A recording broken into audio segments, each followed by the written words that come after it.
ADR target ফৰগেটৰ ওপৰত video' হ'ব তো সকলোৱে কৈ আছে যে এটা পোষ্টৰ ঠাইত দুজন মাতিব তো ঠিক তেনেকুৱা নহয় কিয় নহয় মই কৈ আছো যাব ধৰিলো সাপোজ আপোনাৰ ধৰিলো পোষ্ট আছে ধৰিলো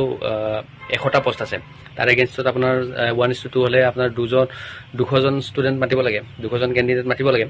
তো ঠিক তেনেকুৱা নহয় 200 হয়তো বেছি হ'ব পাৰে 205 জন হ'ব পাৰে 210 জন হ'ব পাৰে বা 220 জন হ'ব পাৰে তো কিয় কৈছো আপোনালোকে এই মামাৰ ভিডিঅ'টো চালে আপোনালোকে গম পাব ঠিক আছে মামাৰ ভিডিঅ'টো প্ৰথমতে চাই লোৱা আৰু খুব ভালদৰে শুনি লোৱা তাৰ পিছত মই মোৰ কথাখিনি কম ঠিক আছে তো স্টাৰ্ট বহুত লৰা ছোৱালীয়ে মোক সুধি আছে যে এডিআৰই ৰিজাল্ট কেতিয়া দিব এডিআৰই ৰিজাল্ট 7 মাৰ্চ শুক্ৰবাৰে আমাৰ গ্ৰেড 3 আৰু গ্ৰেড 4 ৰ যি আমাৰ ৰিক্ৰুটমেন্ট কমিশন আছে তেওঁলোকে ঘোষণা কৰিব যিমান কেইটা পদ আছে তাৰ বিপৰীতে দুজনকৈ লৰা ছোৱালী এই পৰীক্ষাত উত্তীৰ্ণ হ'ব আৰু তেওঁলোকৰ পিছত তেওঁলোকৰ মাজত পৰৱৰ্তী সময়ত ৰিটেন টেষ্ট অনুষ্ঠিত অৰেল অনুষ্ঠিত হ'ব অৰ্থাৎ লিখিত পৰীক্ষাৰ ৰিজাল্ট গ্ৰেড 3 আৰু গ্ৰেড 4 আমি 7 মাৰ্চ তাৰিখে ঘোষণা কৰিম এটা পোষ্টৰ বিপৰীতে দুজনকৈ লৰা ছোৱালীয়ে এই লিখিত পৰীক্ষাত উত্তীৰ্ণ হ'ব শেষৰ নম্বৰটোত যদি বেছি লৰা ছোৱালীয়ে একেটা নম্বৰে পায় তেতিয়ালে হয়তো 3000 পোষ্টৰ বিপৰীতে মই ধৰি লব কৈছো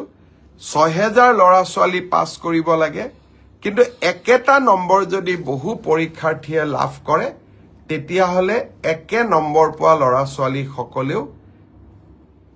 পৰীক্ষাটো ডেফিনেটলি পাছ কৰিব অৰ্থাৎ আমি যদি ধৰি লওঁ 50 যে কাট অফ মাৰ্ক কিন্তু 50 যদি 50 জন লৰাই নম্বৰ পাইছে তেতিয়ালে 50 জন লৰায়ে লিখিত পৰীক্ষাত পাছ কৰিব গতিকে 1:2 বুলি কলেও 1:2 একেবাৰে গ্ৰামাটিক্যাল সেন্সত নহব হয়তো দুজন চাৰিজন লৰা ছোৱালীয়ে বেছিকৈ পাছ কৰিব এডিআৰইৰ পৰীক্ষালৈ তাৰ ৰিজাল্ট কি হ'ব তাক আপোনালোকে জানেই সেইবাবে মই যিসকলে পাছ কৰিব তেওঁলোকক অভিনন্দন জনাইছো যাতে অৰেলৰ বাবে তেওঁলোক সাজু হ'ব পাৰে আৰু যিসকলে পাছ নকৰিব আমি পুনৰ এই বছৰৰ শেষৰ ফালে নতুন বিজ্ঞাপন দিয়াৰ বাবে চেষ্টা কৰিম আপোনালোকে আৰু এবাৰ পৰীক্ষাত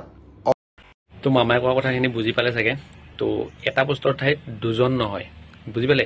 যে ধৰিলো কোনোবাই 50 পাইছে 4 জন লৰা যদি 50 পাইছে 4 জনকে মাতিব এটা পোষ্টৰ ঠাইত ঠিক আছে মই সাপোজ উদাহৰণ দি কৈছো এটা পোষ্ট আছে 4 জন লৰাই 50 পাইছে 4 জনকে মাতিব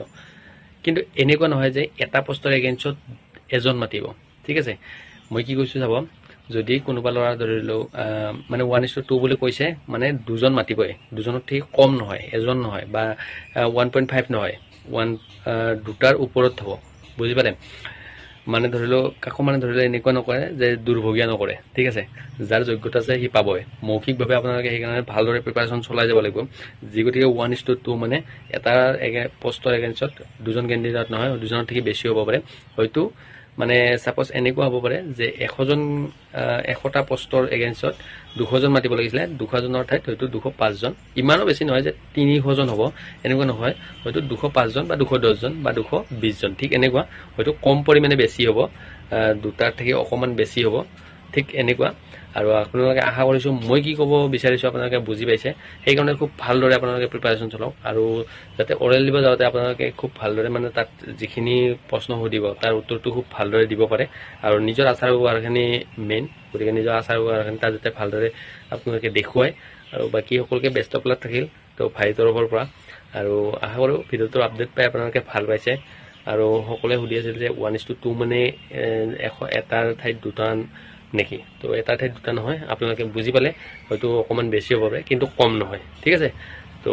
সকলোৱে আশা কৰো ভালদৰে পাৰফৰমেন্স দিব জয় হিন্দ জয় ভাৰত জয় অসম